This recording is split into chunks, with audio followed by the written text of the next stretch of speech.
네, 안녕하십니까. 염승환 이사입니다. 오늘 2022년 9월 7일 그 시장 함께 읽기 시작하겠습니다. 오전에 라이브는 끝냈고요. 오후에 이제 영상을 촬영하는데 오늘 주식시장이 급락하고 있어서 마음이 편치는 않습니다. 그래도 오늘 전달해 들 내용도 많고 요즘에 워낙 증권사 보고서도 많이 나오고 좋은 내용들이 많아요. 근데 이제 이런 장이 또 펼쳐지면 공부하기 싫어지죠. 예. 그 마음은 저도 충분히 이해 가지만 그래도 시장과 무관하게 할 건 해야 될 것 같습니다. 기운들 내시고요. 자, 오늘 이제 첫 번째가 건강기능식품 얘기를 좀 꺼내 드릴 예정이고요. 예, 건강기능식품 관련돼서 아주 긴 자료가 하나 있었습니다. 예, 그리고 또 한 가지가 오늘 가장 긴 자료 중에 하나인데 컨텐츠 오징어 드라마 제작 관련된 보고서예요. 그래서 그 관련된 내용이 굉장히 장문으로 써 있습니다. 네. DLENC가 오늘 있고요. 그리고 넥스틴,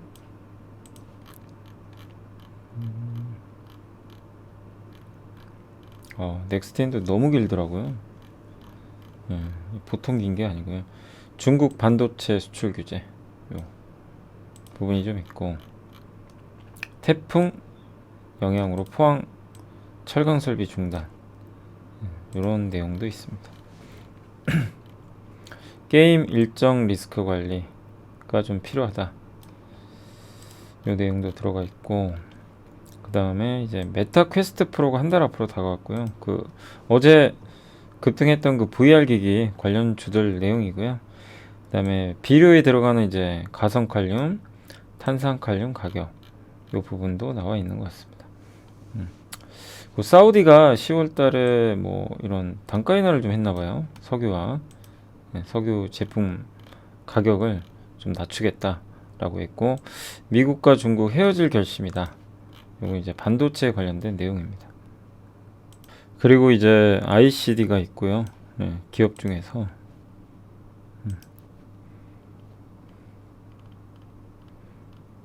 그리고 BH, 삼성전기까지 오늘 말씀을 드리도록 하겠습니다. 네. 자, 오늘 이제 첫 번째 보고서로 좀 넘어가서 처음이 그 건강기능식품. 이제 건강기능식품은 건기식이라고 하고요. 식약처에서 인정한 이제 원료를 사용한 식품을 의미하고, 고시형, 개별 인정형. 고시형은 이제 아무나 쓸 수 있는 거고, 개별 인정형은 그 만든 회사가 특허를 갖고 있는 겁니다. 그래서 제조와 유통 영역인데 주로 ODM 업체가 중심에 좀 서 있고요. 만들어주는 거죠.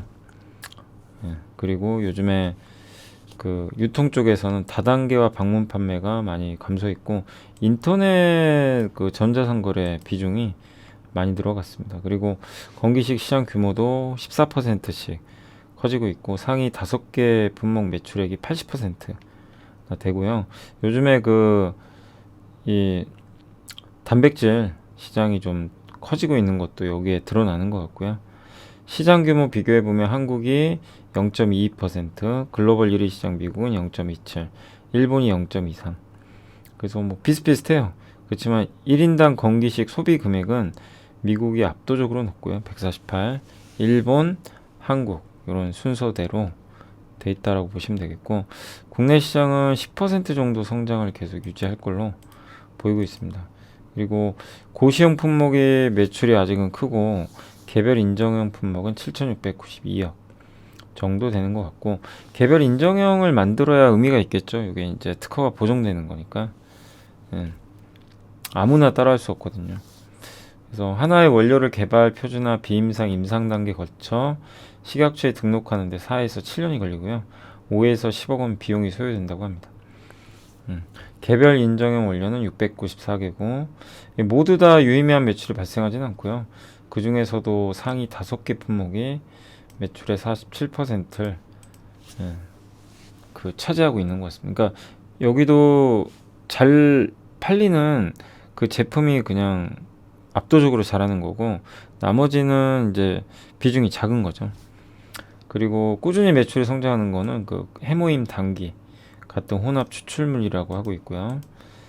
예. 그리고 개별 인정형 제품 같은 경우는 대부분 내수로 많이 판매가 되고 있고, 예. 아무튼 여기서는 이 개별 인정형을 많이 만드는 이유 중에 하나가 그 나의 독점권을 보유장 받을 수가 있잖아요. 시장을 선도할 수도 있고. 그래서 노바렉스가 우리나라 업체 중에서는 좀 가장 많은 것 같고요. 38개. 여기 그 나온 기업들 중에서는 마진도 높고, 예. 그리고 해모임이 1등이죠, 제품상. 그걸 갖고 있는 기업이 콜마 B&H. 예. 코스맥스 MBT는 신규 원료를 통해서 국내의 신규 고객사를 확보한다고 합니다. 그래서 21년 신규 등록된 원료 중에서 유의미한 매출을 기록한 원료는 월드웨이의 실크 단백질, 상가 수분의 물, 콜마 B&H의 루바브 뿌리 추출물 등이 있는 것 같습니다. 노바렉스는 루테인 잔티젠, 콜마 B&H의 해모임, 코스맥스 MBT는 리스펙타가 좀 의미 있는 매출이 나오는 것 같고요. 국내 건기식 ODM 업체들은 향후 글로벌 건기식 브랜드의 아시아 시장 확대를 했을 때 생산 공장 역할을 할 수가 있대요. 그러니까 아시아로 이게 진출을 하려고 하겠죠. 미국 기업이나. 그럴 때 우리나라 저 제조사를 활용할 가능성이 높다. 이렇게 보시면 되겠고, 실제 로바렉스는 미국의 대형 건기식 회사 GNC와 호주의 블랙모스와 각각 독점 위탁 제조 업체로 선정이 됐다고 하고요. 예. 해외 쪽도 성장은 하고 있어요. 예. 근데 코스맥스 MBT가 보면 해외 쪽에서는 가장 매출이 좀 높다. 이렇게 보시면 되겠습니다. 그 식약처가 얼마 전에 이제 그 식이약 규제 혁신 100대 가절 발표했는데, 이제 여기서 건기식도 들어가 있어요. 맞춤형 건기식 신시장 창출하겠다. 예, 그러니까 소분해서 판매하라는 얘기죠. 소분해서. 그러니까 지금은 건강기능식품이 이렇게 있으면 종류가 같으면 안 되거든요. 나눠서 포장도 해야 되고. 근데 그거를 이제 기존의 약국에서 타는 것처럼 약을 섞죠. 파우치에 담아서. 그걸 또 해주는 업체가 JVM. 그죠? 그래서 아무튼 맞춤형 건기식 신시장이 창출이 될 가능성이 높아졌다. 그래서 건기식 같은 경우는 어쨌든 좀 소비자와 제조사 모두에게 좀 유리한 구도로 전개가 되고 있는 것 같습니다. 융복합 건기식 제조 판매는, 그러니까 정제 캡슐 건기식 제품을 일반 식품 있죠, 액상. 예. 이거랑 이제 섞어 먹는 건데 그게 사실은 불가능하거든요. 근데 이게 건기식 소분이 가능해지면 융복합 건기식 제조도 가능하고요. 대형마트 백화점도 자유 판매를 이제 허용을 한다고 합니다. 예. 그러니까 영업신고 수수료 내지 않고도 건기식 판매가 가능해지는 거죠. 근데 그전에는 신고도 해야 됐거든요. 그래서 성장도 기대되고 하지만, 그렇지만 경쟁이 그만큼 또 치열한 시장입니다. 그래서 23년에 좋은 실적 기대하고, 탑픽은 코스맥스 MBT입니다. 요 보고서에선. 그래서 내년부터 실적이 좋을 걸로 예상을 하고 있고요. 유산균의 강점이 있다고 합니다. 그래서 목표 주가 7,000원 제시를 했습니다. 그래서 코스맥스 MBT가 탑픽이고, 그러나 전체적으로 이런 이제 건강기능식품 기업들의 주가가 사실 좀 많이 빠졌거든요.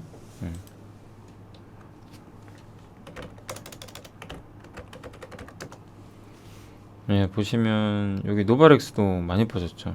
올라가다가 뉴트리는 사실 이제 브랜드 회사인데 여기도 계속 빠지고요. 콜마 B&H도 이게 건기식이죠.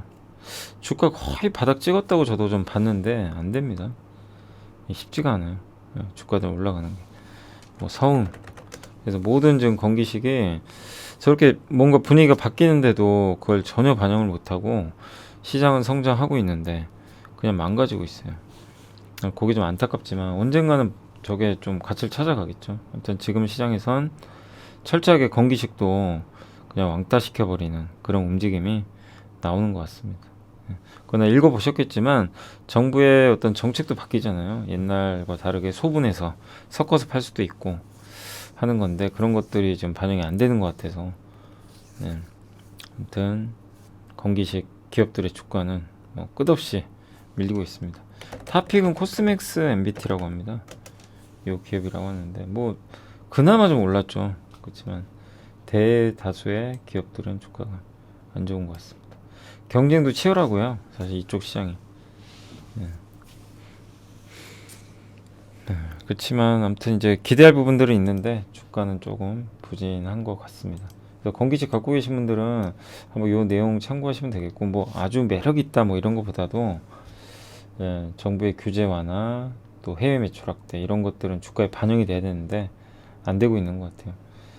개별 인정형 원료 매출이 비중이 점점 커지고 있고, 예, 건기식 ODM 4개사 콜마 BNH, 성흥, 노바렉스, 코스맥스, MBT 이 4개 회사가 가장 큰데 거기에 설비 관련해 가지고 성흥과 노바렉스는 거의 국내고요. 콜마 BNH랑 코스맥스 MBT는 일정 부분은 해외 쪽도 비중이 있습니다. 여기 이제 밸류체인이고, 예. 그래서 어떻게 보면 이제 제조를 대신 해주는 거죠 여기서. 예. 그래서 판매업체가 마케팅 달고 뭐 백화점이나 이런 데서 판매를 하고 그 소비자는 그걸 사가고, 예. 그런 구도라고 보시면 되겠습니다. 그리고 개인 맞춤형 건기식이 나와요. 이렇게 우리 그 약 처방받으면 여기 파우치에 담아주잖아요. 약을 자동으로.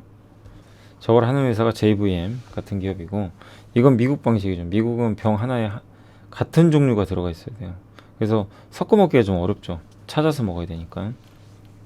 아마 저렇게 바뀔 것 같고, 아무튼 예, 건강기능식품, 예, 지금은 식품과 함께 소분 제조가 금지되어 있지만 요거를 법을 일단 개정을 해서 좀 바꾸려고 하는 것 같습니다.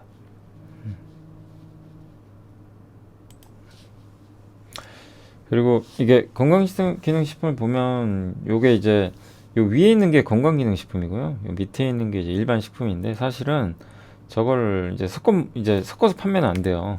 기존은. 근데 요거를 이제 개선을 하면 이렇게 섞어서 팔 수가 있어요. 그러니까 여기 보면 그 야쿠르트 쿠퍼스는 건기식이고 요건 건기식인데, 요 제품 같은 경우 일반 식품이면 사실은 이제 못 파는 거죠. 근데 이거를 섞어 팔 수 있다는 겁니다.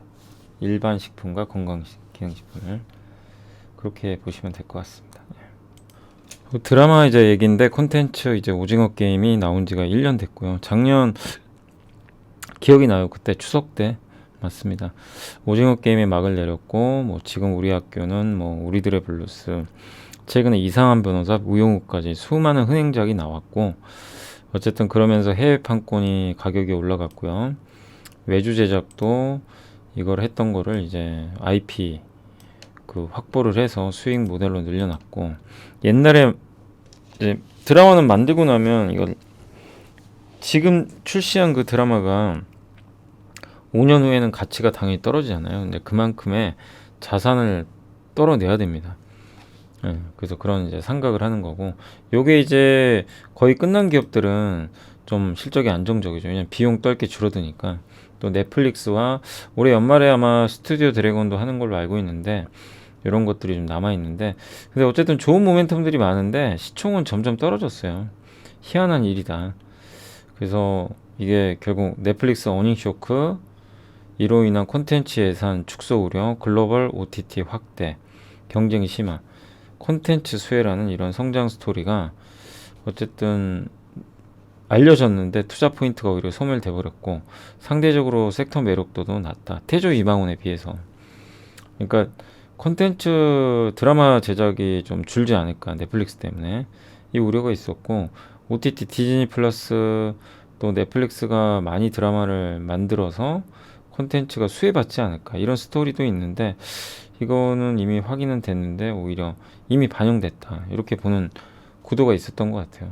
그래서 주가 좀 부진했고, 컨텐츠 꽃거무 현상이라고 해서요, 이게 뭐냐면 제작사, 스튜디오 드래곤, 넷플릭스와의 주가 연결고리라고 합니다. 그러니까 중소형 제작사가 주가 좋으려면 스튜디오 드래곤의 주가가 좋아야 되고요, 스튜디오 드래곤의 주가 좋으려면 넷플릭스가 좋아야 된다, 이런 이제 현상을 의미하는 것 같아요. 근데 넷플릭스가 실제 올해 1분기에 실적이 너무 안 좋았죠. 근데 4분기를 기점으로 해서 이번 2분기를 기점으로 해서 실적이 되게 잘 나왔어요. 가입자가 감소했는데 아시아에서는 가입자가 늘어났고요. 아시아 시장이 그만큼 중요하다는 게 이번에 증명이 됐습니다. 그래서 어쨌든 넷플릭스도 그렇지만 뭐 한국의 많은 기업들이 한국 드라마에 투자를 많이 하고 있고요. 넷플릭스 같은 경우는 전체 예산 20조의 5%만 이제 한국에 투자하는 거죠. 1조 원 정도 쓰는 거죠. 예. 근데 이런 상황에서도 가입자가 유일하게 성장하는 시장이에요, 아시아가. 거기에 중심이 K 컨텐츠 드라마인데, 그래서 가성비도 좋다는 얘기죠. 예.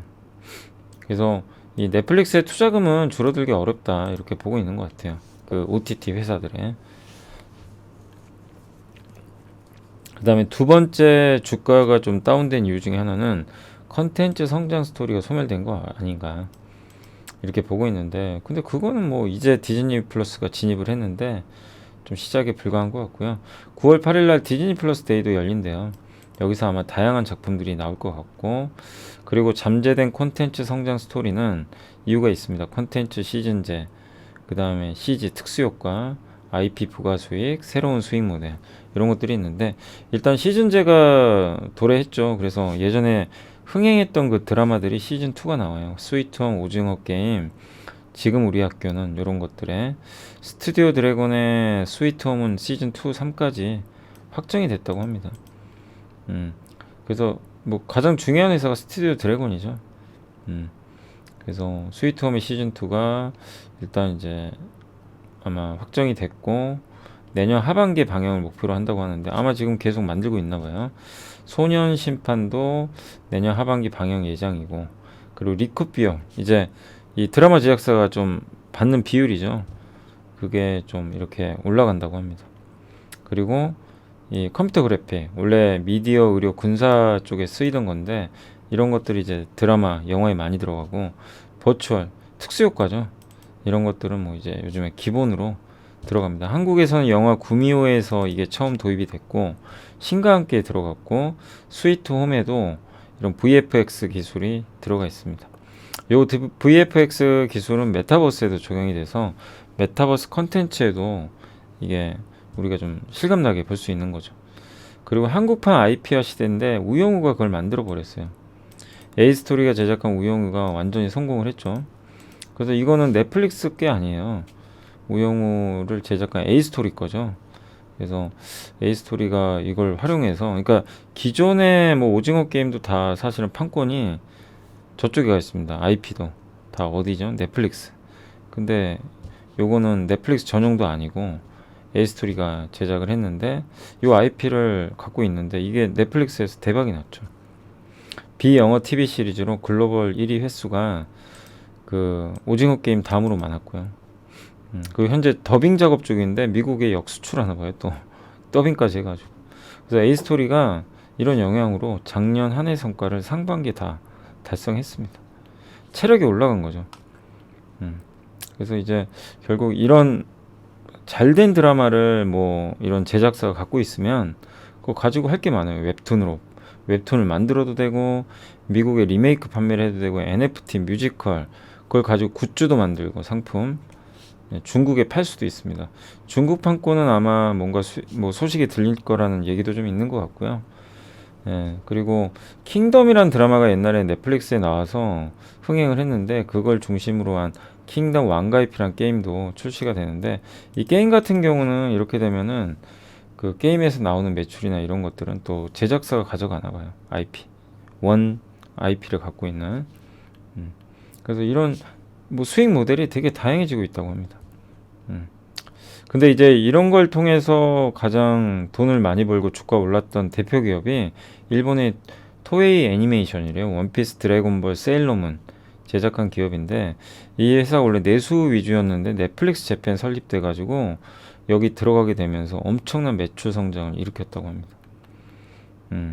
그래서 해외 매출 비중이 점점 늘어나게 됐고, 부가 수익은 더욱 많아졌고, 그래서 그런 걸 판매를 해가지고 판권까지 갖고 있으니까 영업이익률이 10%였는데요. 내수일 땐 31%. 그러니까 이 회사는 잘하고 있었어요. 기존의 사업을. 근데 거기서 끝나지 않고, 이게 이제 넷플릭스 효과도 물론 있었지만 이런 게 여기 잘 탑재가 되면서 IP를 또 팔고 그러면서 시가총액이 무려 15배나 증가를 했다고 합니다. 그러니까 한국도 그렇게 될 수도 있다는 거죠. 그래서 드라마에 대한 이제 판권도 물론 뭐 드라마에 따라 다르죠. 넷플릭스의 소유가 되는 것도 있지만 우영우처럼 자체적인 드라마 IP를 갖게 되면 할 게 많다는 거죠. 그렇게 보시면 되겠고, 이런 거 좀 넘어가도 될 것 같고요. 아무튼 우영우를 필두로 한 한국판 IP화 전략, 요건 한 번도 해본 적이 없는 스토리인데 요게 좀 성공해줄 기대하고, 이번에 또 하나 더 있는 게 현지 드라마 직접 만들죠. 스튜디오 드래곤이 더 빅도어 프라이즈 시즌 2까지는 확정이 됐나봐요. 여기는 일단 한번 만들면 뭐 제작비가 엄청 비쌉니다. 예, 완전 미국 드라마고 스케일 크고요. 이게 회당 에피소드당 30분짜리 영상에 500억이 들어와요. 엄청납니다. 아니 그 제작비가 500억이니까 30분 영상에 50억이 들어갑니다. 시간당 100억, 1시간. 할리우드 스케일이었던 그 파친코 있죠. 요거랑 비슷하다고 합니다. 리쿱 비율, 이제 받는 비율, 수익으로 15에서 20% 정도 되는 것 같고요. 기획 단계에서부터 시즌 제로 이미 확정을 지었다고 합니다. 시즌 2, 3까지는 할 것 같고 시즌 2 제작은 이미 시작을 했다고 합니다. 그래서 스튜디오 드래곤은 4분기에 납품을 하고 최대한 수익을 아마 바로 인식할 수 있도록 준비를 하고 있는 것 같습니다. 이제 저게 이제 방영이 되면 이익으로 잡히겠죠. 그래서 지금 시장은요, 어쨌든 K 콘텐츠가 이렇게 좀 확장되는 과정에서 넷플릭스, 아이치, 중국, 쿠팡, 디즈니 플러스, 애플 TV까지 많이 좀 확장이 되고 있다. 구매처가 이렇게 보시면 되겠고, 근데 이런 상황에서 주가는 많이 빠졌어요. 그럼에도 불구하고 이렇게 우리나라 드라마 제작사들은 다양한 수익 모델을 기반으로 해서 성장하고 있다. 그런 내용입니다. 워낙 긴 내용이에요. 저도 저거 이거 다 요약하느라 너무 힘들었습니다. 예. 아무튼 이제 요약해서 적어 놓은 거고요. 예. 다만 이제 우리 한국 기업들이 이렇게 주가 빠졌지만 드라마 제작사는 역량이 강화되고 있고, 특히 중소형주를 잘 찾아봐야죠. 중소형주는 시총이 작으니까 그만큼 또 드라마가 하나 히트를 하면 큰 수익이 날 수 있고요. 단 전제 조건은 스튜디오 드래곤이 잘 해줘야 돼요. 스튜디오 드래곤이 망가지면 전체가 다 안 좋아집니다. 아무튼 콘텐츠 제작사 수익 모델은 한국 방송사의 외주 제작, 옛날에 방송사가 이제 맡기는 구조죠. 야 이거 만들어. 그래서 되게 열악했죠. 막 적전하고. 방송사가 사실 갑이었고, 두 번째가 이제 넷플릭스 들어오면서 오징어 게임, 킹덤, 뭐 디즈니 플러스, 무빙, 카지노 이런 걸 만들면서 드라마 제작사가 이제 올라갔고, 이거는 최소한의 마진을 보장해줘요. 그러니까 적자는 안 나죠. 그리고 경쟁이 심화되죠. 그러면 좋죠. 더 많은 드라마를 만들겠죠. 넷플릭스, 디즈니 플러스 이런 회사들이 많이 들어오면 드라마 제작사는 좋죠. 또 IP 보유, 요게 이제 바로 이상한 변호사고요. 자체 IP를 갖고 성공한 거죠. 예, 그리고 이걸 가지고 다양한 상품을 만들 수 있고, 네 번째가 글로벌 현지 제작. 예, 이것도 흥행을 하길 기대 한번 해보겠습니다. 그래서 드라마 제작사 시가총액이고, 요 메뉴에 있는 게 스튜디오 드래곤이 제일 크죠. 이렇게 점점 많은 제작사 이렇게 시총이 떨어지고 있어요. 근데 이익은 이렇게 늘어났습니다. 이렇게 합산한 그 기업들의 합산한 영업이익이거든요. 과거 어느 때보다 높죠. 넷플릭스 투자 계획, 콘텐츠 예산, 오히려 디즈니가 이제 더 많이 투자해요. 그리고 디즈니 플러스의 우리나라 드라마 라인업입니다. 이렇게 많아요. 올해 하반기 드라마 늙은 영산 스튜디오 드래곤, 요 무빙이 되게 좀 기대작이죠. 이게 J 콘텐트리 막 그 뭐죠? 콘텐트리 중앙 자회사죠. 거기서 만드는 것 같고요. 요 넷플릭스 라인업, 요 밑에 있는 게 이제 아직 개봉 안 한 거죠. 되게 많고요. 또 내년까지 그림입니다. 이렇게 많은 드라마 또 영화들이 뭐 여기 보면 스튜디오 드래곤, 콘텐트리 중앙 위주로 계속 많이 만들어지는 것 같아요. 그리고 요게 이제 우영우 굿즈래요. 우영우 상품 저거 팔 수도 있고, 요거는 킹덤 드라마를 이용한 그거라고 합니다. 그 뭐죠? 게임. 그리고 요게 이제 일본 아까 그 기업 토이 애니메이션이 이렇게 성장을 했어요. 그리고 콘텐츠 제작사 수익 모델 정리, 아까 한번 다시 보여드렸죠. 외주 제작, 이제 글로벌 OTT의 납품, 자체 IP, 글로벌 현지 제작 이렇게 돼 있는 것 같습니다. 그래서 그걸 다시 한번 이렇게 그려놓은 자료니까 참고해 주시면 되겠습니다. 근데 드라마 다시 한번 정리됐고, 드라마 제작사를 굳이 뭐 여기서 뭐 나쁘게 볼 이유는 없는 것 같아요. 주가 부진하지만 다만 또 언제든지 흥행작 나오고 많은 드라마가 대기하고 있으니까 여전히 뭐 장기 관점에선 긍정적이지 않을까. 다만 상대적인 매력이 좀 요즘에 없다 보니까 뭐 금리도 오르고 시장도 안 좋으니까 관심권에서 많이 멀어진 것 같아요. 그러나 오징어 게임은 시작에 불과했고 아직도 좀 보여줄 게 많고 이 수익 구조도 되게 다변화되고 있어서 긍정적인 것 같습니다. 아무튼 오늘 이 건기식하고 요거까지 두 개가 너무 길죠. 진짜 길어요, 보고서가. 자, 그럼 빨리 넘어갈게요. DLNC는 63,000원. 결론은 뭐냐? 실적이나 수주가 별로 안 좋습니다. 그래서 주가 안 갔어요. 예. 근데 하반기엔 수주가 좀 더 남아 있으니까 기대를 해보시고, DLNC의 PBR이요 0.36배 밖에 안 돼요. 그래서 이런 현대건설, GS건설, 대우건설보다도 38%나 싸게 거래됩니다. 과도했죠. 왜냐하면 1분기 실적을 원가가 올라간 부분을 먼저 반영을 해버렸어요. 다른 회사들보다. 그러면서 먼저 무너지기 시작을 했고, 그렇지만 이제 먼저 회복이 되겠죠. 먼저 원가를 선반영을 했기 때문에 해외 수준은 아마 내년에 더 좋을 것 같고요. 특히 이란이 뭐 핵합의가 되면 이란이 제재가 풀려서 DLNC가 최대 수혜주죠. 근데 아직은 그건 결론은 모르니까요. 예. 그래서 그거는 내년까지 지켜봐야 되겠고, 아무튼 이렇게 많이 빠졌습니다. 할인율도 크고 PER 밴드, 특히 PBR이 거의 최저점까지 내려가 있는 것 같습니다. 그래서 뭐 내용도 내용인데 밸류가 워낙 낮다라는 의미로 보시면 좋겠습니다. 넥스틴도 되게 길어요. 아무튼 보고서들이 넥스틴은 그 계측 장비라고, 그 검사 장비, 패턴 결합, 웨이퍼 있죠, 웨이퍼. 이 웨이퍼에 이런 패턴들이 그림이 그려지거든요. 이렇게 이런 것들이 제대로 돼 있는지 그 결함을 검사하는 장비예요. 근데 그 검사 장비 중에 세 가지입니다. 브라이트 필드, 다크 필드, 매크로. 점유율은 브라이트가 50, 다크가 40, 매크로는 10.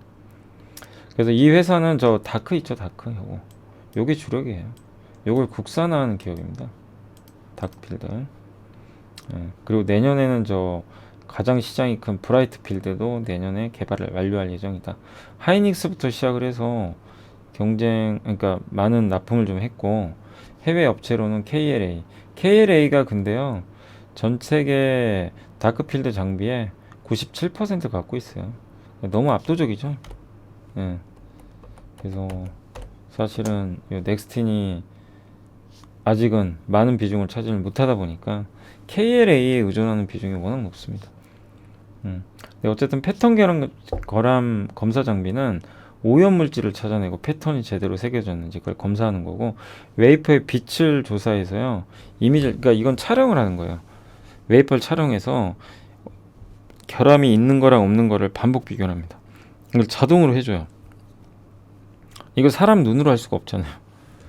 근데 그런 게 광학과 E빔이라고 하는데 두 가지가 있는데, E빔은 주로 연구 개발용, 속도가 느리고요. 그래서 패턴 검사 장비는 주로 광학 방식 많이 쓰고, 매크로, 그 중에서도 이제 광학 방식이 요 세 개예요. 매크로, 브라이트 필드, 다크 필드. 근데 매크로 방식은 아주 미세한 거 있죠. 마이크로미터급 요 결함을 선출하는데, 아무튼 이거보다 지금 반도체가 더욱더 미세해지고 있습니다. 정말 우리 눈으로 안 보여요. 그래서 이 방식보다는 브라이트 필드와 다크 필드로 가고 있고, 브라이트 필드는 EUV 있죠. 극자외선을 광원으로 써가지고 이거를 이제 검출을 하는 거예요. 그래서 굉장히 정밀하고요. 대신에 속도가 느립니다. 다크 필드는 반대, DUV 자외선을 이용하는데 속도는 겁나 빠르죠. 속도는 되게 빠르고, 그러니까 속도는 빠르고 해상도가 좀 낮아요. 그러니까 브라이트 필드랑 좀 반대죠. 근데 요즘에는 하나의 라인에서 이 두 개를 섞는 것도 되게 많다고 합니다. 그래서 반도체 기술이 점점 생산량은 증가하지만 성능은 계속 미세화, 점점 선폭을 잡게 만들어요. 그러면 이 결함도 많이 발생하니까 이런 장비들에 대한 수요가 늘어날 수밖에 없고. 그래서 검사 계측 리뷰인데 이 중에 검사가 무려 45%나 차지할 정도로 굉장히 비중이 큽니다. 그 비메모리 쪽으로도 지금 가고 있고, 그리고 이 회사는 중국 업체에 납품을 많이 하고 있어요. 중국이 미국의 규제를 많이 받다 보니까 중국 파운드리 업체 SMIC 이런 데다가도 납품을 하고 있는 것 같아요. 뭐 삼성도 있고, 삼성의 3나노. 예. 그리고 세계 최초로 3D 낸드. 3D 낸드는 뭐냐면 이렇게 층을 쌓는 거죠. 낸드는 방식이 그 아까 D램 같은 게 미세 공정으로 가는데 낸드는 그냥 이렇게 쌓아요. 단수를. 요 밑에 있는 게 제대로 되는지 검사하기 어렵잖아요. 예. 그래서 하층부를 촬영을 해야 되는데 그럴 방법이 없다는 거죠. 그래서 인텔에서 이걸 요구를 했나 봐요. 이런 장비 만들자고. 그래서 지금 테스트 진행 중이고, 아마 이게 개발이 완료되면, 다 완료가 되면 상당히 또 좋은 모멘텀 받지 않을까 보고 있습니다. 그리고 미국의 중국 반도체 규제, 이 부분 때문에 중국 기업들은 어쨌든 지금 반도체를 제대로 만들 수가 없는데, 그래서 다른 나라 장비를 써야죠. 그래서 그런 면에서 이 넥스틴이 수혜를 많이 받고 있어요. 한국 업체로. 미국의 KLA가 이제 장비 수출이 잘 안 되거든요, 중국에. 그러니까 대신에 이제 이 기업이 납품을 하는 거죠. 넥스틴이 중국 시장을 열어버린 거죠. 그래서 중국의 미국 반도체 장비 수입 비중이 24.1%에서 올해 18.7%까지 확 줄었는데, 그거를 넥스틴이 이제 뚫고 가는 거죠. 그리고 애플의 신규 공급처인 YMTC의 최근 생산 능력 확장도 주목이 된다, 이런 내용입니다. 근데 어쨌든 이제 중국 기업들이 이렇게 많이 만들면 만들수록 넥스틴의 수준은 더 늘어날 수 있는 것 같아요. 그래서 중국의 고객사 다변화, 경쟁사 대비해서 좀 싸요. 그러니까 KLA에 비해서 가격이 싸죠. 가성비가 있는 거. 그래서 이게 경쟁사 넥스틴, KLA, 어플라이드 머티리얼즈, 일본의 히타치. 그러니까 이 기업들이 거의 절대적인데, 넥스틴이 메모리에서 한 10% 정도 점유율을 지금 차지하고 있습니다. 주로 이제 중국하고 국내 쪽에 많은 것 같고, 반도체 전공정, 이 반도체 칩을 만드는데 가장 불량 원인으로 많은 게요, 저 패턴 결합이래요. 방금. 네. 그래서 저걸 이제 검사해 주는 겁니다. 처리 속도가 이게 광학이고요. 이 빔. 두 가지 방법인데 대부분 지금 이제 넥스틴에 장비된 광학이죠. 속도가 압도적이고, 이건 브라이트 필드와 다크 필드. 브라이트 필드가 좀 고부가가치 제품, 이게 약간 이제 더 좀 떨어지는 제품이죠. 근데 대신에 속도가 느리고 속도가 빠릅니다. 그래서 이거를 혼용해서 많이 쓴대요. 한국 기업들의 중국형 반도체 수출 증가, 여기가 암흑기였다가 이렇게 늘어나고 있습니다. 그리고 중국은 미국을 줄이고요, 한국 비중을 늘리기 시작합니다. 요 회색선. 중국 판매대 수출도 이렇게 늘어날 것 같고, 주요 고객사도 설비 투자 이렇게 많이 해요. 뭐 반도체 자립하려고 하니까. 그래서 넥슨의 중국향 매출 추이도 저런 식으로 꾸준히 증가할 걸로 전망을 하고 있습니다. 자, 그래서 넥스틴도 한번 고민을 해보시면 좋겠고, 요즘에 뭐 반도체가 너무 안 좋잖아요. 뭐 최근에 반도체 기업들이 그냥 힘없이 빠지고, 넥스틴도 뭐 자유로울 수는 없어요. 근데 저런 뭐 하나의 보고서를 좀 참고하셔서 공부해 놓고, 확실히 핵심 기술은 갖고 있어요. 국산화 성공했고, 그래서 미래는 좀 밝은데, 지금 현재 업황 자체가 워낙 안 좋아서 주가가 당장 뭐 오르기는 쉽진 않죠. 시간은 걸릴 것 같고요. 중국에 대한 인공지능 그래픽카드 수출 규제에 대한 소고인데, 노근창 센터장님이 적어주신 건데, 엔비디아가 수출 규제 이제 대상이니까 인공지능에 들어가는 저 그래픽 카드를 납품을 이제 못해요, 수출을 미국 쪽에. 중국에 하려면 허가 받아야 돼요. 그리고 중국 기업들에 대한 블랙리스트가 이렇게 많고, 화이부터 하이크비전, DJI, 센스타임, 뭐 이런 기업들이 워낙 많죠. 그래서 어쨌든 이번 규제는 인공지능 솔루션을 제재한다. 이거 군사용으로 쓰지 말란 얘기죠. 못하게 만들겠다는 거예요. 그래서 이렇게 되면 중국의 서버 수요가 줄 거고, 중국의 서버 수요가 전 세계의 26.8%인데 이 중에서 하이퍼스케일, 굉장히 고사양 제품 비중은 30%. 그러면 전체 그 서버의 한 8% 정도가 영향을 받는다고 이제 가정할 수 있는 거죠. 그리고 정부용과 정부 유관용을 제외해야 되겠죠. 아니, 정부가 이제 주로 유관기관이 쓰는, 그러니까 약간 안보 목적으로 그런 거를 제한을 시켰기 때문에 그건 3% 이하밖에 안 된대요. 3% 정도. 그러면 전 세계 디램, 그러니까 서버 디램에 한 5% 영향을 준다고 보고, 전 세계 서버 디램의 5%면 디램 수요의 36%를 차지하거든요. 그럼 1.8%. 그러니까 이번 규제로 전 세계 디램의 1.8% 정도가 수요가 빠질 수는 있어요. 그래서 아주 큰 건 아니에요. 그러나 그게 문제가 아니라 이렇게 자꾸 규제를 하면 전체적인 반도체 업황에 악영향을 주죠. 꼭 저런 국가기관이나 군사용 이거 말고도 다른 쪽으로도 태클을 걸 수가 있잖아요. 미국이. 그런 것들이 우려되는 거죠. 그것도 투자가 줄 거고 위축되고. 그래서 좀 안 좋은데, 다만 내년 상반기부터 서버 DDR5 수요가 늘어날 거고, 그 다음에 가격 하락이 좀 지속되고 계속 좀 이어지지만, 10월 이번에 실적 발표가 10월 말에 있거든요. 반도체 기업들. 그래서 거기서 내년 설비 투자를 줄이겠다라는 얘기가 나오면 시장 분위기 또 바뀔 수 있으니까, 너무 극도의 비관보다는 사이클의 반등을 기다리자라는 그런 내용인 것 같습니다. 일단 시간은 좀 걸리겠지만 반도체에 대한 너무 과도한 비관은 갖지는 실 필요는 없고요. 다만 불편한 이슈예요, 계속. 뭐 좋은 뉴스는 아닙니다. 어쨌든 1.8%도 악영향을 받는 거니까요. 태풍이 와서 포항 철강 설비가 좀 중단됐고, 이번 태풍으로 인해서 좀 남부 지역은 좀 안타깝게도 피해가 좀 많았고 한데, 아무튼 태풍 피해 좀 빨리 극복하셨으면 좋을 것 같고요. 지금 뭐 포스코도 공장이 지금 가동이 중단돼 버렸습니다. 거기 비가 워낙 많이 와가지고. 근데 과거에 이런 일들이 비슷한 게, 일본 제철도 공장이 가동된 적이 있는데 당시에 한 2주 후에 이게 정상 가동이 됐고요. 주가는 그 후에 다 복원이 됐다고 합니다. 당시엔 좀 빠졌어요. 경쟁사인 포스코는 그때 막 올라가고. 근데 전일 아시아철강주는 오히려 올랐고, 한국의 이제 포스코홀딩스는 어제 좀 부진했죠. 근데 미국에 상장된 건 또 올랐어요. 참. 그래서 이번 태풍으로 인해서 가동 중단, 재고 손실 등의 피해는 불가피하지만, 지금 이게 언제까지 이어질지 이거를 가늠하기는 좀 어렵잖아요. 그래서 좀 두고 볼 필요는 있고, 다만 단기간에 이런 이슈가 끝나고 가동에 들어간다면 주가 조정은 좀 제한적이지 않을까, 이렇게 보고 있는 것 같습니다.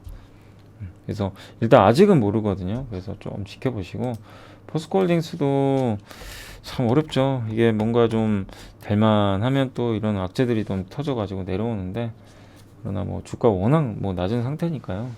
지켜보는 게 좋겠습니다. 근데 오늘 반대로 아침에 그 현대제철 주가는 오히려 막 오르더라고요. 현대제철도 가동 중단됐는데, 아무튼 좀 약간 경쟁사라 그런지 좀 오히려 주가가 올랐던 것 같고요. 한국투자증권의 정호연 안도, 이거는 뭐냐면 결국 국내 게임사들이 아무리 모바일을 지금 잘하고 있거든요. 히트 게임이 나와도 주가에 반영이 안 됩니다. 그냥 이제는 컴투스도 지금 잘 돼요, 생각보다.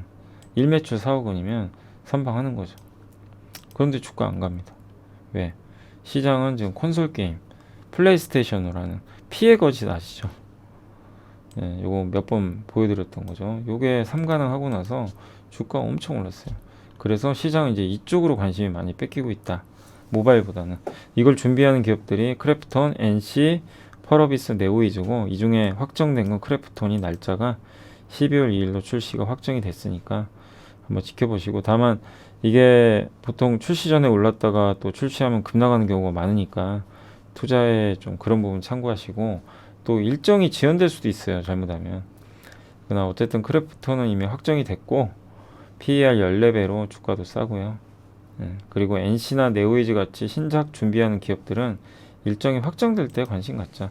그러니까 저도 그 네오이즈가 그때 한번 너무 오를 때는 조금 한번 말씀을 드렸죠. 너무 좀 사실 진짜 많이 올랐어요. 근데 좀 경계감은 가지세요. 지금은 게임 출시 일정도 아직 안 잡혔어요. 내년 상반기인데 너무 그냥 막연한 기대감으로, 아니 지금 실제로 돈 번 것도 아니잖아요. 이게 전형적인 스토리죠. 저거 대박 날 거야, 내년에. 안 나면 어떡합니까, 그죠? 모르는 겁니다. 그래서 지금은 이게 주가가 안 갔을 때는 관심을 좀 가지시면 좋은데 이제 대부분 다 이제 오르고 나면 관심을 가지니까 지금은 오히려 좀 경계를 해야 될 것 같아요. 그 메타캐스트 프로는 어제도 한번 말씀드렸지만 NH 이교연구원이 또 같은 좀 비슷한 보고서 나왔고 10월 11일 날 공개가 됩니다. 그래서 요 고글 같은 거 쓰는 건데 이번이 다른 기기랑 다른 점은 좀 비싸긴 한데요. AR, VR을 같이 할 수 있대요. 그 전에 기기는 VR만 했어요. 가상현실. 그러니까 내가 고글을 쓰면 가상현실만 보이는 거예요. 실제 현실은 안 보여요. 근데 이거는 AR은 실제 현실도 보이는 거거든요. 두 개를 섞어요. 현실과 가상을 같이 할 수 있는 거죠. 그리고 편의성도 올라가고 스펙도 좋고 가격도 비싸고 그렇지만 연간 많이 팔지는 않을 것 같고요. 출하량 100만 대 정도. 그 전에 퀘스트2가 전작인데 출하량이 1000만 대까지 나온 거 보면 규모는 굉장히 작은 것 같습니다. 네, 근데 이제 저런 게 나오고 애플에서도 이런 것들이 나온다고 하니까 막 관련 기업들이 막 엄청 뜨거웠죠. 그래서 어제 뭐 뉴플렉스는 정말 20% 오르는 게 이게 정상은 아닙니다, 사실. 네. 네, 아무튼 좀 오바를 했고 올레도스 우리 공부해봤죠. 이게 APS 홀딩스 그리고 여기 들어가는 장비 선익 시스템, 이녹스 첨단 소재 같은 기업들도 수혜가 클 것 같고요. 삼성전자가 XR 기기를 출시한 이건 2024년입니다. 지금 나오는 스케줄로는 지금 아직은 아닌 것 같고요. 24, 25는 돼야 될 것 같아요.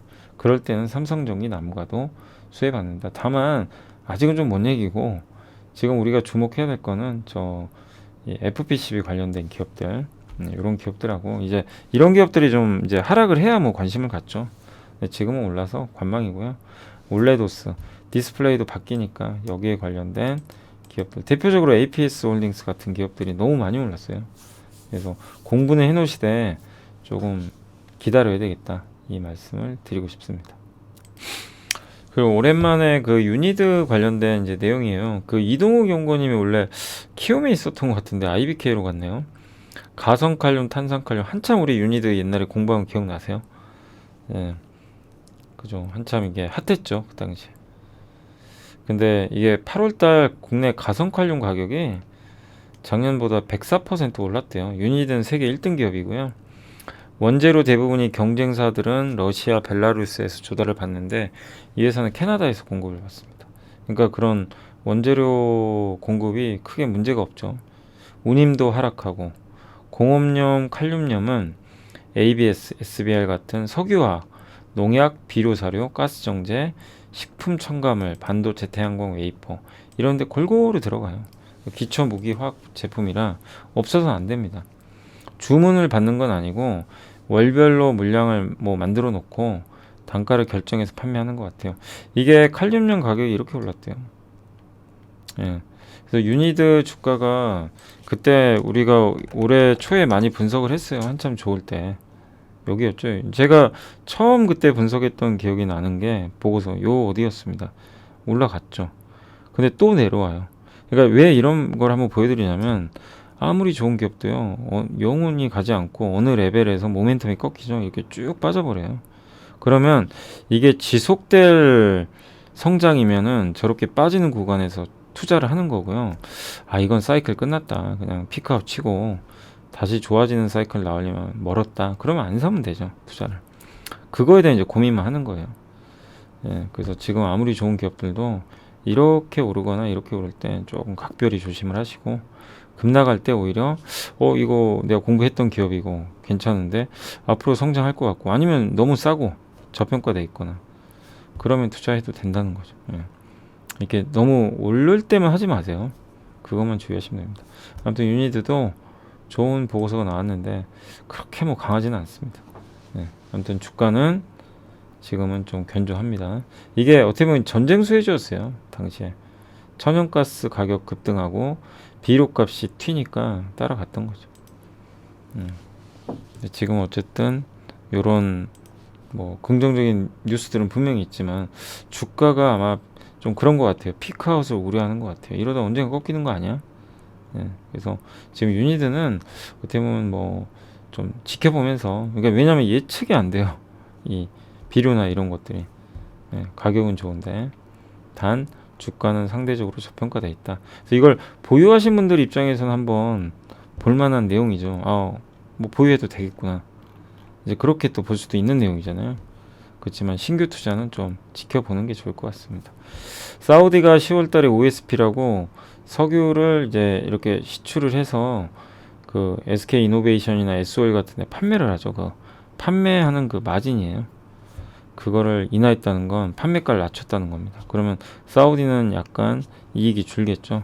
그래서 10월 아시아양 OSP를 그러니까 원유 판매 가격이라고 보시면 돼요. 요거를 5.85로 9월에 9.8이었거든요. 많이 줄였어요. 4달러나 하락시켜서 판매를 한 겁니다. 보통 저게 떨어지면요, 유가 떨어집니다. 폭이 예상을 상회했고요. 7월에 다시 상향 조정도 된 적이 있었어요. 6월에 할인됐다가. 그래서 그건 요것만 가지고 계속 하락이 이어질지는 알 수는 없지만 이제 이런 내용이 있다는 거 참고하시고, 유럽이 지금 동절기 수요 억제하기 위해서 노력을 하는데 프랑스와 독일이 가스와 전기를 나누는 협력을 한대요. 프랑스는 원전이 많아서 원래 전력을 많이 수출하는 국가인데 프랑스는 계절성이 끝나서 원전 가동이 정상화되면 유럽에도 좀 훈풍이 불지 않을까. 프랑스가 전기를 보내주니까. 예. 그리고 마크롱 대통령은 에너지 사용량 10% 줄여야 된다. 강제 절약 검토하겠다. 독일도 심야 조명 규제됩니다. 그러니까 인간이 사는 이 사회는 뭐가 안 좋아지면요, 뭔가 방법은 다 찾아냅니다. 그러니까 러시아가 지금 가스 완전히 다 끊어버렸거든요. 예, 가스 밸브 잠궈버렸죠. 그런데도 어쨌든 유럽은 천연가스 계속 지금 공급 받아가지고 놓고 있어요. 창고에. 예, 그리고 부족하면 아껴 쓰고 이런 좀 분위기입니다. 그래서 너무 극단적인 우려는 하지 마시고, 뭐 동절기나 이런데 이제 난방 수요가 걱정은 돼요. 너무 또 추우면 난방 수요가 좀 급증할 텐데 얼마나 지금 유럽 국가들이 이런 거에 대비해서 잘 비축을 하고 있을지 그걸 좀 지켜봐야 되겠습니다. 아무튼 이분도 너무 극단적인 공급 변화가 있을 것 같지는 않다. 그래서 동절기 유럽의 가스 수요가 너무 많으면 안 되고요. 가스 수요가 줄면 천연가스 가격이 떨어질 거 아니에요. 그리고 공급이 늘어나고 재고죠, 재고. 그러니까 지금 재고를 많이 쌓아놨는데 여기서 겨울에 너무 춥잖아요. 이 재고를 풀겠죠. 가스로 보내야 되니까. 그럼 또 난리가 나겠죠. 그래서 유럽은 지금 앞으로 겨울, 동절기가 날씨가 좀 굉장히 중요할 것 같습니다. 어쨌든 변동성이 크지만 극단보다는 정상화를 대비하자라는 내용입니다. 요게 사우디 OSP입니다. 요게 이제 두바이 유고요. 여기 동그랗게 그려진 거 있죠. 요게 두바이 유고, 그게 이제 중동에서 수입하는 원유 단가고, OSP는 이제 판매 단가죠. 그래서 저게 먼저 이번에 확 떨어졌어요. 그래서 저거는 긍정적이죠. 미국과 중국 헤어질 결심한다. 미국이 중국 규제하면 반도체한테는 반사이익은 맞아요. 장기적으로. 왜냐, 우리 디스플레이를 한번 봤잖아요. 디스플레이가 어떻게 됐는지 그걸 한번 좀 봤기 때문에 우리는 뭐 명확히 알고 있죠. 디스플레이 산업이 LED 디스플레이가 어떤 일이 발생했는지를 우리는 확실히 알고 있습니다. 그래서 미국 규제 반작용으로 인해서 아무튼, 근데 이게 이런 이제 규제들이 있으면 또 약간 피해를 보는 게, 특히 이제 우리 한국 같은 경우는 이제 여기 반도체나 중국 쪽에, 아니면 뭐 애플 아이폰이나 이런 기기 쪽으로 들어가서 중국에 수출이 되는데, 중국 사람들이 불매 운동을 또 하면 IT 제품이 또 안 팔릴 거 아니에요. 이런 또 약간 부담도 있고요. 아무튼 이게 좋은 점도 있고 나쁜 점도 있어요. 중국이 경쟁을 못하게 되는 건 한국한테는 좋은데, 그게 아니라 또 이런 중국의 수요도나 이런 쪽에서는 또 불편하고, 또 중국에 투자하지 마라 이러면, 우리나라 지금 삼성과 하이닉스가 중국에 공장 갖고 있는데 그거 설비 투자하지 말란 얘기면 그냥 옛날 제품만 만들란 얘기예요. 이런 것도 부담이 되는 거죠. 그러니까 정말 복잡해요. 하나를 얻고 하나를 또 이뤄야 되니까 어렵습니다. 어쨌든 장기적으로는 긍정적인 맞아요. 반도체를 중국이 만든다고 상상을 해보세요. 엄청난 피해가 불가피하죠. 그리고 2차전지 바이오 히토류도 4대 품목으로 찝어가지고 바이든이 공급망을 점검하거든요. 이거는 저 4가지 제품은요, 무조건 중국 의존도를 낮춰요. 미국이. 중국 공급망에서 빼버리는 겁니다. 그래서 저런 건 우리 한국한테 나쁜 뉴스는 아니에요. 히토류가 중국이 그동안 히토류 가지고 막 위협했잖아요. 근데 미국이 히토류를 많이 확보해 놨대요. 실제. 그래서 히토류 가지고 위협할 지금 상황은 아니고, 어떤 제품은 미국에서만 생산이 되니까 중국도 불편하고, 미국 제품 관세부가 하겠다. 이건 이미 뭐 관세부가 하고 있어서 큰 의미는 없죠. 그래서 중국 리스크가 분명히 있습니다. 미국과 중국 간의 이런 사이 때문에 안 좋아요. 이건 장기화 되는데 그 안에서 분명히 좋은 점도 있고 안 좋은 점도 있다. 이렇게 보시고, 그리고 히토류라든가 이런 것들 때문에 중국이 막 미국을 또 압박을 하고, 히토류 우리밖에 없다. 근데 알고 봤더니 히토류를 미국이 많이 확보를 또 해놨어요. 그래서 뭐 결론은 뭐냐면 이 흐름이 오래 갈 것 같다는 겁니다. 단기간에 끝날 이슈는 아닌 것 같아요. 그러니까 여기에 대해서는 계속 관찰은 필요하다. 미국과 중국의 싸움은 오래 간다. 이렇게 생각하시면 되겠습니다. 한국투자증권의 이제 김정환 연구원님이 ICD 탐방 노트고요. 디스플레이 장비 회사고 삼성 디스플레이, LG 디스플레이, OLED 증착기 업체 캐논 도키와 중국 패널 업체를 모두 고객사로 보유한 장비 회사입니다. 그러니까 디스플레이 OLED 장비 회사예요. 많은 기업들을 갖고 있고, 여기에 건식 식각 장비를 공급을 하고 물류 장비도 공급을 한다. 그동안 근데 OLED 투자가 너무 안 돼가지고 힘들었죠. 네, 근데 내년하고 내후년엔 본격적으로 투자될 것 같아요. 여기 노트북용 OLED, AR, VR 기기용 디스플레이, 이런 것들이 다 OLED가 들어가니까, 그래서 장비 투자는 늦어도 내년 상반기에 시작되지 않을까. 그럼 이 기업만 해당되는 건 아니죠. 네. 그리고 국내 디스플레이 제조용 건식 식각 장비 점유율은 50%가 넘고요. 일본 경쟁사가 도쿄 일렉트론인데 이 장비를 대체를 많이 했다고 합니다. 그리고 삼성과 뭐 LG 쪽에 다 들어가니까요. 이것도 좋고. 그래서 삼성, LG가 실제 투자를 하거든요. 그래서 내년도에 수주도 좀 받을 것 같고, 그래서 AR, VR용으로도 나가고, 예. 그래서 탐방 갔다 온 자료인데 지금 뭐 실적이 좋다는 건 아닙니다. 하반기도 올해 수주와 이익은 작년에 이어서 좀 둔화된다. 크게 기대할 건 아닙니다. 내년 상반기부터 패널 투자가 재개되면 수주 증가가 예상된다. 사실 실적도 실적인데요. 장비에서는 수주죠. 수주 모멘텀. 조선주처럼. 그게 언제 될 거냐. 근데 이 보고서의 내용은 내년에 되지 않을까, 이렇게 좀 기대를 하고 있는 것 같아요. 내년부터. 그래서 한번 이제 이런 것도 되게 좋은 아이디어예요. ICD를 저도 뭐 안 본 지가 꽤 오래됐는데 정말 많이 빠졌죠. 보세요. 이제 진짜 사람들이 관심도 없습니다. 맞죠? 예, ICD 관심도 없어요. 주가가 좀 보시면 완전히 부진하죠.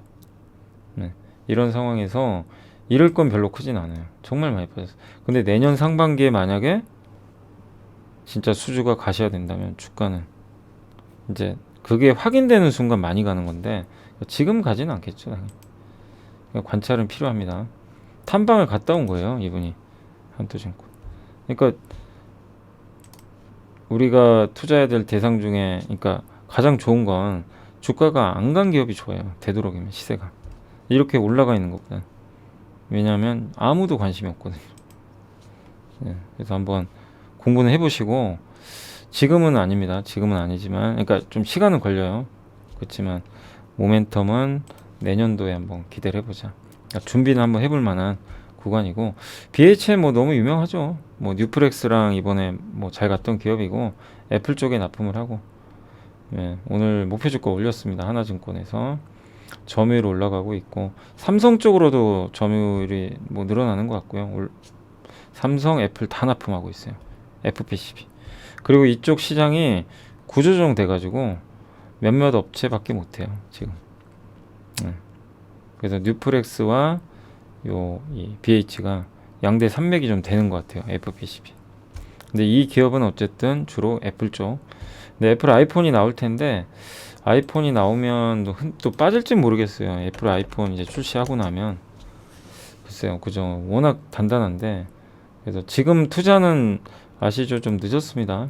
지금 투자하는 건 이미 올라갔으니까 보유자의 영역 아닌가 보고요.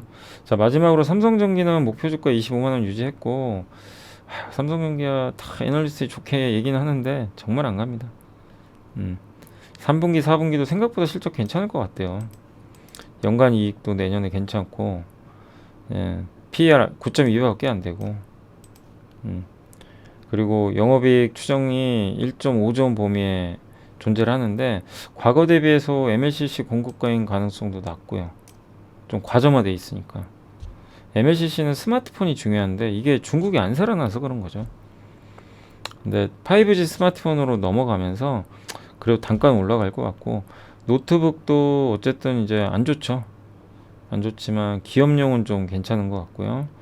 그리고 삼성전기가 스마트폰과 PC 쪽에서는 일본보다는 경쟁 우위가 좀 있고요. 핵심은 요거예요. 전장용과 산업용.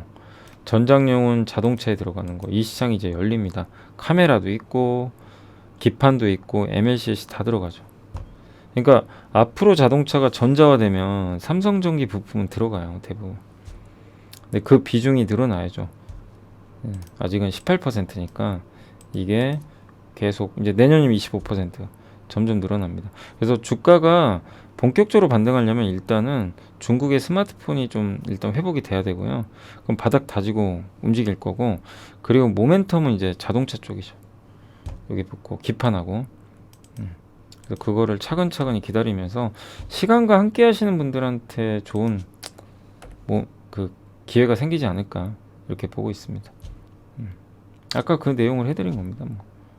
뭐 이렇게 되게 복잡하게 적혀 있지만, 예, 2023년까지 1.9조 투자하고 플립칩 BGA, 요거에 이 플립칩 BGA가 그쪽에 들어가 있잖아요. 기판인데 애플 칩하고 그다음 테슬라, 예, 자율주행 칩, 그거를 한 걸로 알고 있고요. 예, 그래서 긍정적이고, 네. 그리고 서버 쪽으로도 진출하는 것 같고요. 카메라 모듈은 이번에 그 전장용 카메라 1조 원 정도 수주 따냈다는 뭐 그런 기사도 있었어요. 그 테슬라 쪽에 카메라 쪽도 괜찮고, 그러니까 굉장히 포트폴리오가 분명히 지금 좋아지고 있어요. 예, 자율주행차, 서버, 뭐 또 이게 카메라, 자율주행 들어가고, 또 VR, AR 기기에도 들어가고, MLCC 없으면 안 됩니다. 근데 주가는 안 가요. 중국 때문에. 아직은 그쪽 비중이 높으니까. 그래서 그게 좀 안타깝지만, 그러니까 이거 아니면 아닌 거지만 한번 기다려 볼 만한 그런 구간인 것 같습니다. 자, 그래서 아무튼 삼성전기도 좀 어려운 상황이지만 더는 뭐 크게 안 빠지는데요. 좀 다시 한번 저도 말씀드리고 싶지만 인내심 가지고 잘 이겨내시면 좋겠습니다.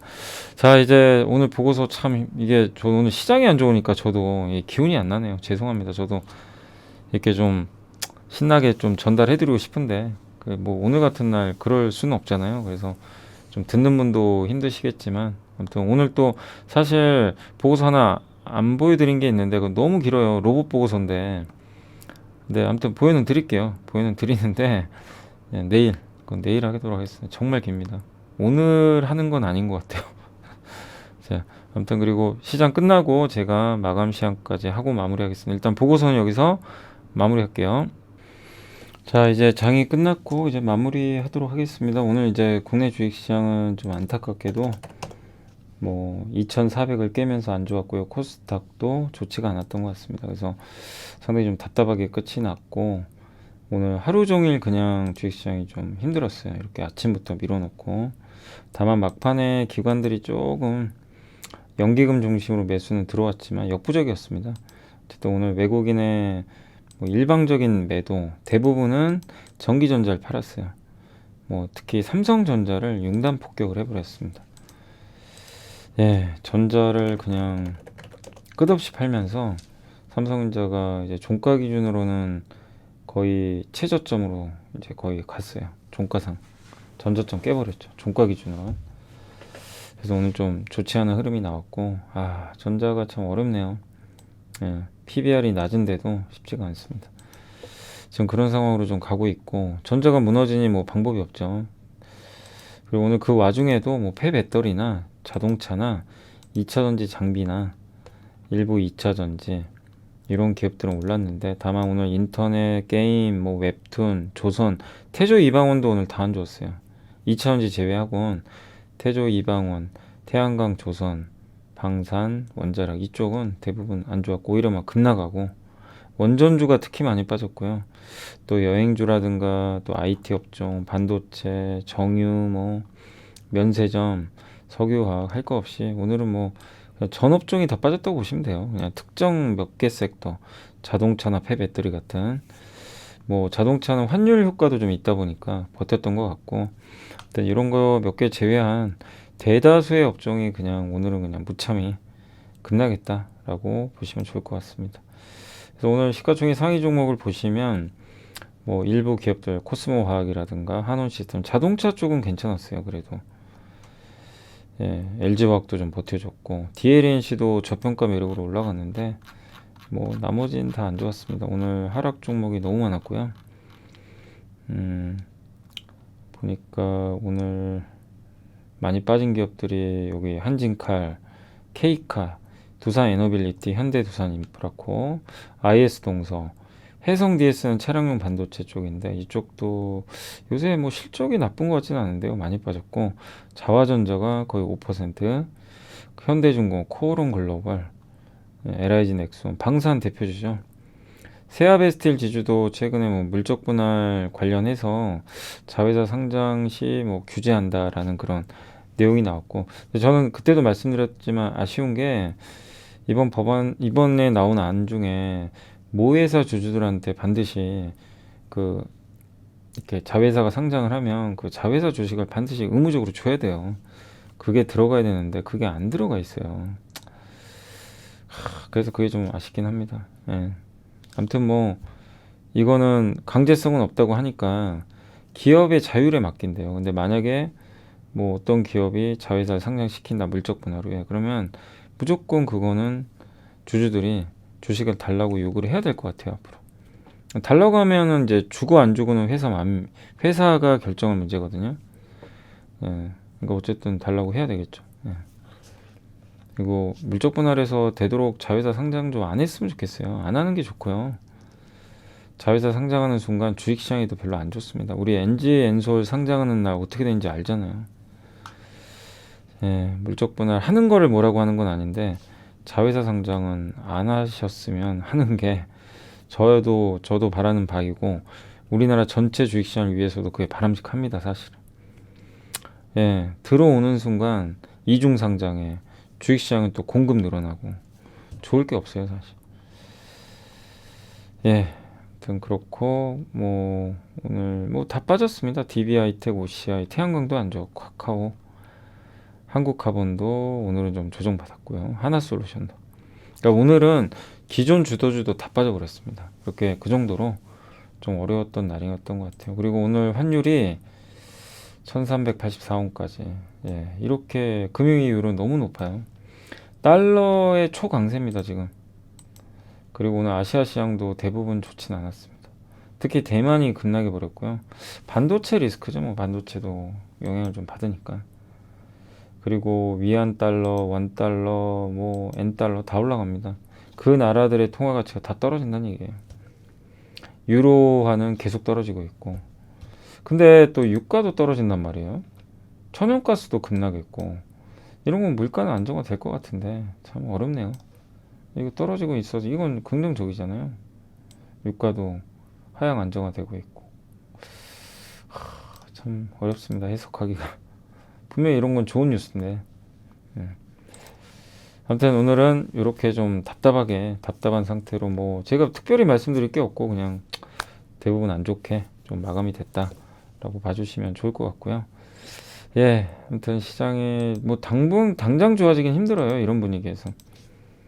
분위기가 좀 바뀌어야 되는데 그러긴 좀 어렵고, 아니면 미국이 급등을 하든가, 뭔가 금리 정책에 변화가 있던가, 뭐 유로화가 강하게 반등을 해주든가, 뭔가 약간의 이벤트는 좀 필요한 것 같습니다. 그래야 분위기가 좀 바뀌지 않을까 이렇게 보고 있고, 다음 주에 추석도 있지만 9월 13일 날 또 미국의 소비자 물가지수, 요게 잘 나와야죠. 잘 나온다는 게 이제 예상보다는 낮게 나와야죠. 그러니까 소비자 물가지수가 높게 나오면 안 돼요. 낮게 나오면 그게 또 계기가 돼서 증시가 올라가겠죠. 그래서 다음 주에 9월 13일이 일단 한 번에 또 고비가 될 것 같습니다. 자, 그리고 뭐 이제 시장은 뭐 특별히 더 말씀드릴 건 없고요. 우리가 해야 될 건 계속 기업과 산업 공부하면서 그쪽에 집중해야 될 것 같고, 오늘 나온 보고서, 아니 그 전자공시 중에선 여기 HB 솔루션이 그 OLED 장비 만드는 회사고, 아까 ICD 우리 보고서 봤잖아요. 그런 이제 OLED 장비 만드는 회사예요. 근데 이게 이 회사가 무려 52%짜리 삼성의 디스플레이 쪽에 3개월짜리 단기 계약인데 무려 금액이 244억으로요. 전체 매출의 52% 대규모 공급 계약을 맺었습니다. 삼성이 투자한다는 얘기죠. 이 부분은 의미가 있다.